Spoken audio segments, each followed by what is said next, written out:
राकेश जी, बहुत स्वागत है आपका आज तक पर। और मेरा पहला सवाल आपसे ये है, क्योंकि अभी अभी हमने आंकड़ा दिखाया 2 करोड़ वैक्सीन की डोज आज के दिन अब से कुछ ही पलों में लग जाएगी। प्रधानमंत्री नरेंद्र मोदी का जन्मदिन है, बधाई दी है आपने उनको? बधाई? कौन से जन्मदिन की तू बधाई? 3 जन्मदिन है, आपने बधाई दी?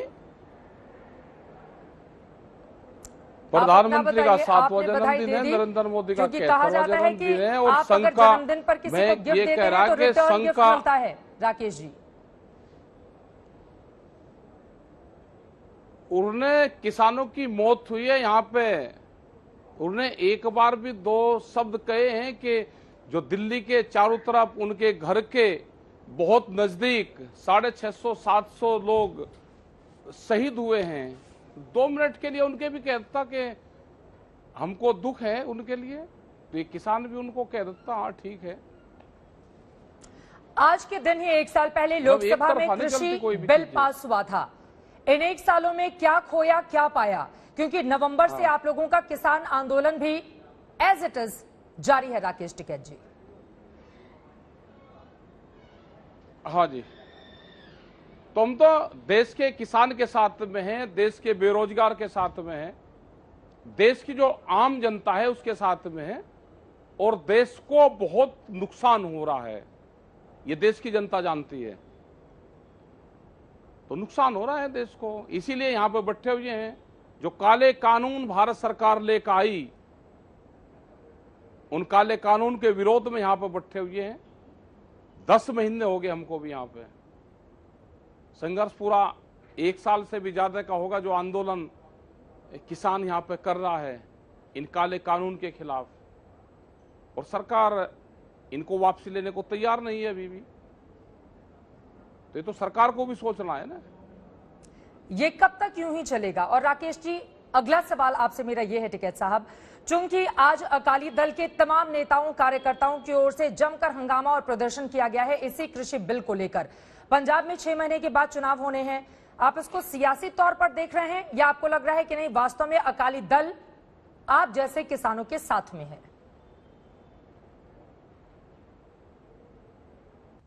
देखो, सबका अब अपना सोचने का अब अपना तरीका है।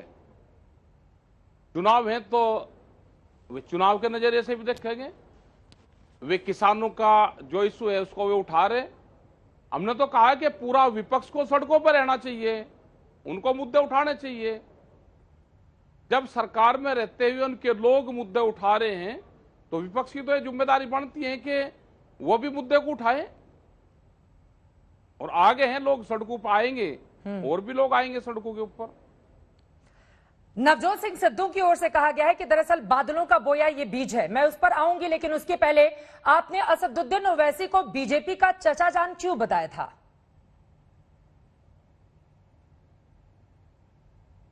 अच्छा, उसको क्या बताओगे? आप बता दो। जब वो उत्तर प्रदेश में जा रहा है उसको किस नाम से पुकारोगे भाई? आप बता दो। ओवैसी से आपको क्या दिक्कत हो गई? नहीं, हमें कोई दिक्कत नहीं किसी से। वो बाहर से आया है, उत्तर प्रदेश में जा रहा है, तो सरकार की जिम्मेदारी है कि भाई उसको किस नाम से नवाजा जाएगा। बाहर से कहां से आए हैं? को ठीक लगता है उसे वही तो बताएंगे। वो तो बाहर से, वहां हैदराबाद से आया। ठीक है टिकैत साहब, आपके पास मैं लौटूंगी, लेकिन चूंकि इस वक्त कुछ महत्वपूर्ण आंकड़े आ रहे हैं वो इस वक्त, और चचा जान पर आपकी सुई आकर अटक गई है। आप बार बार असदुद्दीन ओवैसी को बता रहे हैं कि बीजेपी की ये चचा जान है। आपको क्या ऐसा लग रहा है कि असदुद्दीन ओवैसी बीजेपी को फायदा पहुंचाएंगे यूपी में, और इस वजह से बार बार आप बीजेपी के साथ अब उनको भी निशाने पर ले रहे हैं? राकेश टिकैत जी, ये तो गांव के लोग कहते हैं कि दोनों ए और बी टीम है। आप गांव में जाओ, सर्वे करवा लो, गांव के लोग बताते हैं ये बातें। आपने कहा कि बाहर से आए हैं ओवैसी, हैदराबाद से आकर कोई यूपी में चुनाव नहीं लड़ सकता क्या? वो बिहार में भी गए थे, वो पश्चिम बंगाल में भी गए थे, वो अगर यूपी में, और उन्होंने तो 2017 का भी चुनाव लड़ा है, 2 लाख वोट मिले थे, 38 पर उम्मीदवार उतारे थे, 37 पर जमानत जब्त हो गई थी उनकी पार्टी की, फिर भी आपको लग रहा है कि वो बीजेपी को फायदा पहुंचाएंगे? गांव के लोग बताते हैं यही। और फिर किसी को किस नाम से तो बुलाओगे ना, भाई यूपी में आए हैं तो बीजेपी वाले कोई तो उसको नाम तो देंगे ना। सम्मान से किसी का नाम लेना कोई गलत धारणा ही थोड़ा है। भाई बीजेपी वाले चचा जान उसको क्यों नहीं कह सकते, उसमें क्या दिक्कत होगी? योगी जी उधर अब्बा जान बोल रहे थे, उसके बाद आप चचा जान लेकर आए, इसी वजह से ये सवाल पूछा जा रहा है। क्योंकि पश्चिमी यूपी में कहा जा रहा है कि राकेश टिकैत जी को जिम्मेदारी दे दी गई है कि जाट और मुस्लिम वोटरों को एक तरफ किया जाए, इस वजह से आपकी ओर से यह बयान दिया गया है। वे इसमें ये कोई जो आंदोलन चल रहा, यहाँ कोई ये जाट महासभा की मीटिंग में बुलाया गया मैंने आपको, या यहाँ पे हम मीटिंग करते हैं? हम किसानों की बात करते हैं, आप तोड़ने की बात करते हो। आपको तो वो एजेंडा दिया जाता है जो सरकार बताती है कि अब इनको छोटा बड़ा किसान ने हटा के अब इनको जातियों में ले जाओ, इनको धर्मवाद में ले जाओ। ये तोड़ने का काम करते हैं, हम जोड़ने का काम करते हैं। हम जातियों पर तो हम जाते ही नहीं। हमारा काम तो किसान का है, मजदूर का है, दलित का है, हमारा तो उनका काम है। हमारा तो बेरोजगार का काम है, इनका काम है हमारा तो। आप इसको ले जाकर जातियों में घेर के आप ले जाना चाहते हो इसको। बीजेपी से तो आपकी लड़ाई समझ में आती है, मगर असदुद्दीन ओवैसी को लेकर अगर आप चचा जान बोलेंगे तो आपसे सवाल पूछे जाएंगे। और मुजफ्फरनगर में हम सब ने देखा था, आप कह रहे हैं कि मीडिया धर्म के नाम पर घेरने का काम कर रहा है। अल्लाह अकबर का नारा लगाएं आप, हर हर महादेव कहें आप, और उसके बाद कहें कि मीडिया आपको धर्म के आधार पर घेर रहा है, तो क्या दिक्कत होगी? उसमें क्या दिक्कत होगी ये बताओ ना, क्या दिक्कत क्या होगी? हमने जाट महासभा का तो नहीं लगाया। जाट शब्द कहां से ले आए आप? ये तो अभी शुरू हुआ है पिछले 15-20 दिन से। आपको एक टास्क दे दिया कि आप इस पे करो, ये ना किसान बटा पहले ना किसान बटेगा। आप जो यहाँ पे गेहूं आटा दाल चावल खाते हो, आप बता सकते हो कि किस जाति ने ये उगाया?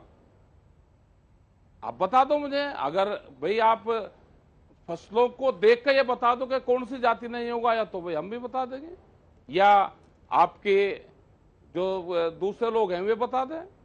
आपको ये दिया जाता है कि इस पे वो करो और इस पे बांटने का काम इनको करो। तो आप तो ठीक लग रहे अपने काम पे। आपसे सवाल नहीं पूछा जाए वालों को जो काम दिया जाता है, बीते 3 बार से जाटों का वोट बीजेपी को मिल रहा है। 2014, 2017, 2019 बीजेपी इसी वजह से पश्चिमी यूपी में शानदार प्रदर्शन कर रही है। और उसको लेकर आपसे सवाल पूछ लिया जाए तो आप कहते हैं कि आपको टास्क मिला हुआ है। तो आपसे बताइए कौन से सवाल पूछे जाए राकेश टिकैत जी? नहीं, आप बताइए, आप सवाल बताइए, मैं वही सवाल पूछ लूंगी आपसे। बताइए, आप नाम लोगे, मैं किसान बोल लूंगा, आप बोल लो। आप नाम लोगे किसी जाति का, मैं किसान शब्द का इस्तेमाल करूंगा, आप बोल लो।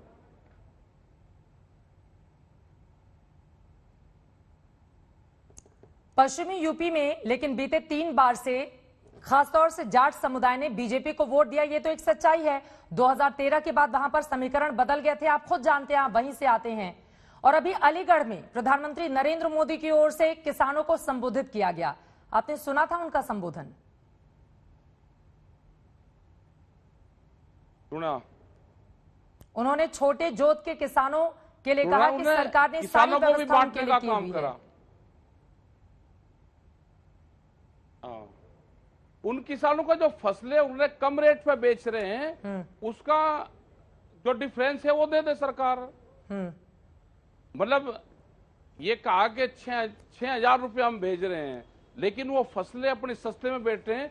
जिस अलीगढ़ के अंदर वे गए, वहां पे आलू का किसान बर्बाद हो रहा है, वहां पे दूसरी फसलों का किसान बर्बाद हो रहा है।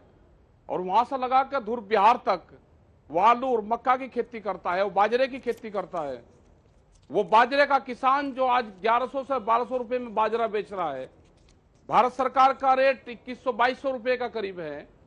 वो जो 900 से 1000 रुपए सस्ता बाजरा बेच रहा है, उसका भाव दे दे। तो ये तो देंगे नहीं, बांटने का काम जरूर करेंगे, क्योंकि इनकी राजनीति बांटने से चलती है कि देश को बांटो, देश के आम नागरिकों को डिफरेंसेस उसमें पैदा करो। तो सारा काम ये तोड़ फोड़ के सवाल पे ये खड़े रहते हैं, नंबर 1 पे हैं ये। अगर वो तोड़ने फोड़ने का काम करते, प्रधानमंत्री मोदी की ओर से एक और बात का जिक्र किया गया है। उन्होंने लिखा है कि कोरोना के समय देश के छोटे किसानों के खाते में सरकार ने 1 लाख करोड़ रुपए से अधिक पैसे ट्रांसफर किए हैं और सिर्फ उत्तर प्रदेश, जहां से आप भी आते हैं राकेश टिकैत जी, वहां पर 25,000 करोड़ रुपए से ज्यादा यूपी के किसानों को दिए गए हैं। तो क्या आपको ये नजर नहीं आता है?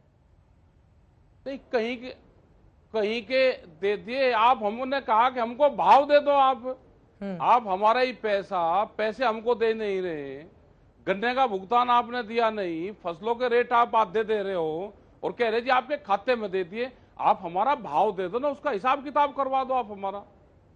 आप जाके देखो लखीमपुर खीरी में, जिनका पिछले साल का 25 दिन का भुगतान हुआ है, आप जाओ एक बार गांवों में, हालात खराब हैं देश के, आप जाओ वहां पे एक बार। आप जाओ वहां पे बिहार के अंदर, जिनका धान 800 रुपए में खरीद होती है, आप जाओ जो किसान ने गेहूं अपना पैदा करा और उसने 1400 रुपए में गेहूं बेचा है। ये बड़े व्यापारियों को फायदा देने के लिए ये इस तरह के कानून बनाते हैं। मंडियां धीरे धीरे खत्म कर रही हैं। जाओ मध्य प्रदेश के अंदर 177 से ज्यादा मंडियां बेची जा रही है उनकी जमीन ने, आपको दिखाना चाहिए। अगला टारगेट इनकी पूरी जमीन होगी, जो बंजर जमीन पड़ी ये बिकेगी, हम वो भी दिखा रहे हैं। खाली जमीन और टिकैत साहब, हमने वो भी दिखाया जब बीजेपी को हराने का प्रण आपकी ओर से मुजफ्फरनगर में लिया गया है, उस पर भी आप बोलिएगा। लेकिन गन्ना किसानों का आपने जिक्र कर दिया है। प्रधानमंत्री ने अलीगढ़ में कहा है कि गन्ना किसानों को 4 साल में 1,40,000 करोड़ रुपए से अधिक का भुगतान किया गया है। जब मैं कह रहा कि झूठ बोलने से तो उसका कोई लाभ होगा? गन्ना हम आपको कहने लगे जी आपको तनख्वाह इस चैनल ने जोन से में आप काम कर दिया, इतनी तनख्वाह दे दीजिए 1 साल में। भाई हमने गन्ना दिया होगा तो उन्होंने पैसे दिए होंगे, उसमें सरकार का क्या मतलब है? 1,40,00,000 करोड़ रुपए का भुगतान कर दिया हमने। क्यों जनता को बेवकूफ बना रहे हैं? क्यों आप भी बेवकूफ बन रहे हैं उनके कागज लेके? मतलब झूठा प्रचार तो भाई आपकी भी हदी होगी। आप पहले आंकड़े देख लो कि कितने का हम गन्ना देते हैं। आप जो कहें गन्ना वो एक्ट सच्चा, में है कि वो 14 कहें दिन में गन्ने का भुगतान मिलेगा। मतलब आप जो कहें उस पर भरोसा कर लिया जाए, प्रधानमंत्री जो कहें उसको गलत मान लिया जाए। भाई जब झूठ बोल रहे हैं उनको कागज पत्तर गलत देते हैं। प्रधानमंत्री को जो लोग कागज लिख के देते हैं वो पूर्ण रूप से गलत देते हैं। भाई हमने जितने का गन्ना दिया होगा उतने का ही तो भुगतान करा होगा। हमारी लड़ाई ये है कि हमारा 14 दिन में, गन्ना एक्ट में ये है कि 14 दिन में भुगतान होगा, और 14 दिन में भुगतान नहीं होगा तो हम उस पर इंटरेस्ट देंगे। आप हमारा उदवा दो गन्ना एक्ट में जो कानून में है। पूरा किसान वहां पर लुटने लग रहा है। जो किसान कोर्ट में जाता है इंडिविजुअल, वो जानकारी हुई हमको कि एक का किसान कोर्ट में जाता है, उसके 15 से 20 और 25,000 रुपए एक फाइल के लगते हैं। कोर्ट के माध्यम से ऑर्डर करवा के जाता है। वो अपने झूठे सच्चे बीमारी के वो कागज दिखाता है, अधिकारी से करता है, उसको 25% भुगतान देते हैं। पूरा बर्बाद कर दिया इन लोगों ने। इन्होंने उधर कैप्टन अमरिंदर भी कह रहे हैं कि प्रदर्शन कर रहे हैं किसान, चाहे हरियाणा और दिल्ली में, पंजाब छोड़ दें, बहुत आर्थिक नुकसान हो रहा है। एनएचआरसी की ओर से भी जो रिपोर्ट वहां पर सौंपी गई है, कहा जा रहा है कि 9,000 से ज्यादा उद्योग धंधे बंद हो गए हैं किसान आंदोलन के कारण। तो उस पर रिपोर्ट मांगी गई है 4 राज्यों से। तो आप ही तो कह रहे थे कि इसे कांग्रेस चलवा रही। आप ही लोग बताते थे, सब सरकार कहती थी कि इसको कांग्रेस चलवा रही। तो उसका तो पर्दाफाश होगा कि इस आंदोलन को कोई नहीं चलवा रहा। इस आंदोलन को देश का किसान चला रहा है। इस आंदोलन को कोई नहीं चला रहा। इस आंदोलन को देश का किसान चला रहा है। 2 आखिरी सवाल आपसे मैं और पूछूंगी, क्योंकि हमारे साथ बीजेपी से भी मेहमान है और कांग्रेस पार्टी से भी मेहमान जुड़े हुए हैं। पूछो। ठीक है, मेरा सवाल आपसे यह है, मुजफ्फरनगर की रैली में आप लोग प्रण कर रहे हैं कि बीजेपी को हराना है, तो कौन सी पार्टी को राकेश टिकैत जिताना चाहते हैं उत्तर प्रदेश में? हमें किसी को नहीं हराना जिताना। हमारा ये है कि हम अपने जो मसले होंगे उस पर हम जाएंगे। उत्तर प्रदेश में सबसे महंगी बिजली का रेट है, उत्तर प्रदेश में पूरे फसलों पे बेईमानना होता है। उत्तर प्रदेश में एमएसपी पे खरीद नहीं होती। उत्तर प्रदेश में व्यापारी 10 से 15-20 हजार क्विंटल खरीदता है, वो कौन सी मंडी में बेचता है? किसान 40 और 50-20 क्विंटल अपने धान को लेके, अपनी फसलों को लेकर लाइन में लगा रहता है 8-8 दिन तक, उसका नंबर नहीं आता, तो ये गुस्सा नहीं आएगा किसानों में? वो मंडी हमको भी बता दो जहां पे ये बड़ा व्यापारी बेचता है, इसकी जांच कर लो एक बार। भाई सस्ते में खरीद के आपने धान, गेहूं, गन्ना ये सस्ते में खरीद के आप कौन सी मंडी में बेचते हो, वो मंडी किसान को भी बता दो। हमने तो एक ही रामपुर डिस्ट्रिक्ट का आपको हमने बताया। रामपुर डिस्ट्रिक्ट में 11,000 की वहां पर नारा लगा रहे थे बीजेपी को हराने का, तो किसको जिताना? सीधा सा सवाल है ना राकेश टिकैत साहब, किसको जिताना चाहते हैं? ऐसी कौन सी पार्टी है जो आपको लग रहा है कि वो किसानों के मुद्दे को ज्यादा अच्छे तरीके से हल करेगी? नहीं, हम किसी को नहीं जिता रहे। लोग खुश होंगे, इसको वोट दे देंगे, लोग नाराज होंगे, किसी दूसरे को दे देंगे। हमारा मसला फसलों से है। हमारा मसला, आप कह रहे हैं फसलों से, अमरिंदर सिंह कह रहे हैं कि जो भी करना है वो दिल्ली में करो, उनके बारे में भी तो कुछ बोल दीजिए। कैप्टन अमरिंदर कह रहे हैं कि जो भी करना है पंजाब में नहीं दिल्ली में करो, बहुत आर्थिक नुकसान हो रहा है इससे। भाई वहां अगर कर रहे हैं तो भाई वे भी अपना काम कर ले, जो सरकार काम कर रही है वे भी कर ले। ठीक है, अब चलते चलते एक आखिरी सवाल राकेश टिकैत जी आपसे, क्योंकि मुजफ्फरनगर की जब आप लोगों की रैली हुई थी, मेरी भी वहां पर मौजूदगी थी। मेरा आपसे सीधा सा सवाल है, किसान नेता हैं आप, यकीनन किसानों की बातों को लेकर आगे बढ़ रहे हैं। मेरा आपसे सवाल है कि क्या अगर वहां पर कोई रिपोर्टिंग के लिए जाता है बड़ी विनम्रता से, तो नारेबाजी की जाएगी, रिपोर्टिंग करने नहीं दिया जाएगा? और सवाल क्या आपसे पूछने का हक है राकेश टिकैत साहब या फिर नहीं है? आखिरी सवाल है ये आपसे, क्योंकि बहुत सारे सोशल मीडिया पर दर्शकों ने मुझसे कहा था कि टिकैत जी जब मिले तो उनसे इस सवाल का जवाब जरूर लीजिएगा। बिल्कुल, रिपोर्ट करने का सबको अधिकार है और रिपोर्टिंग सबको करना चाहिए। हम तो सारे रिपोर्ट का सम्मान करें। हमने तो पहले कहा भाई हमारी जो मदद कर रहा है चैनल कर रहा है, ऊपर भगवान है, नीचे चैनल वाले हैं, और कौन मदद कर रहा है हमारी? हमने तो कहा रिपोर्ट करने का अधिकार है। अब कौन, अब 20 लाख लोगों में कौन आ गया, किसने आपके खिलाफ वो करा, आपने क्या उनको कहा? आपने तो कोई अधिकार नहीं। हो सकता है कि कौन किस तरह के लोग वे होंगे। चलिए, आप अपने आप को अलग कर रहे हैं। रिपोर्ट करने का अधिकार है मुजफ्फरनगर में, इस तरह की कोई नहीं। जब हमको उनको जानकारी नहीं है कि कौन है, गलत चीजें हैं अगर कोई करा है किसी, तो नहीं करना चाहिए। रिपोर्टर का काम है, अपना काम करो, और आप काम करते हो सब लोग।